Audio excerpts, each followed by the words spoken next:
നമ്മുടെ ലച്ചുക്കുട്ടിയുടെ ക്ലാസ് റൂമാണ് കേട്ടോ നിങ്ങൾ കണ്ടുകൊണ്ടിരിക്കുന്നത്.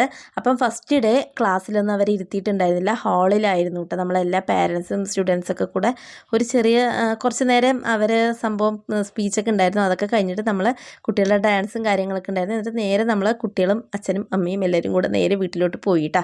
അപ്പം നമ്മൾ രണ്ടാമത്തെ ദിവസമാണ് ശരിക്കും കുട്ടികൾ ക്ലാസ്സിലിരുന്നത്. ഉച്ചവരെ ഉണ്ടായിരുന്നുള്ളൂ. പക്ഷേ എന്നാലും ഞാൻ ലച്ചുക്കുട്ടീനെ ക്ലാസ്സിലാക്കിയിട്ട് വരുമ്പോൾ അവൾ കുറച്ച് കരഞ്ഞു.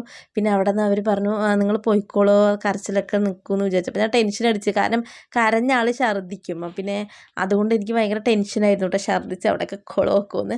അപ്പം അത് കഴിഞ്ഞ് കുറച്ച് നേരം കഴിഞ്ഞപ്പോൾ ആൾ ഓക്കെ ആയി. അപ്പം അന്നത്തെ വീഡിയോ ആണ് കേട്ടോ അപ്പം കണ്ടുകൊണ്ടിരിക്കുന്നത്. നമുക്ക് ടീച്ചർ അയച്ചു തന്നതാണ്. അപ്പം ഇത് കണ്ടപ്പോൾ ഒരുപാട് സന്തോഷമായി. എല്ലാ കുട്ടികളും കരയുന്നൊന്നും ഇല്ല കേട്ടോ. അപ്പം നമ്മുടെ ലച്ചുക്കുട്ടി കരയാതിരിക്കുന്നുണ്ട്. അപ്പം ഈ ഒരു തോക്ക് പിടിച്ച് നിൽക്കുന്നതാണ് നമ്മുടെ ലച്ചുക്കുട്ടി കേട്ടോ. അപ്പം എല്ലാവർക്കും ഇഷ്ടപ്പെട്ടു എന്ന് വിചാരിക്കുന്നു കേട്ടോ ഈ വീഡിയോ.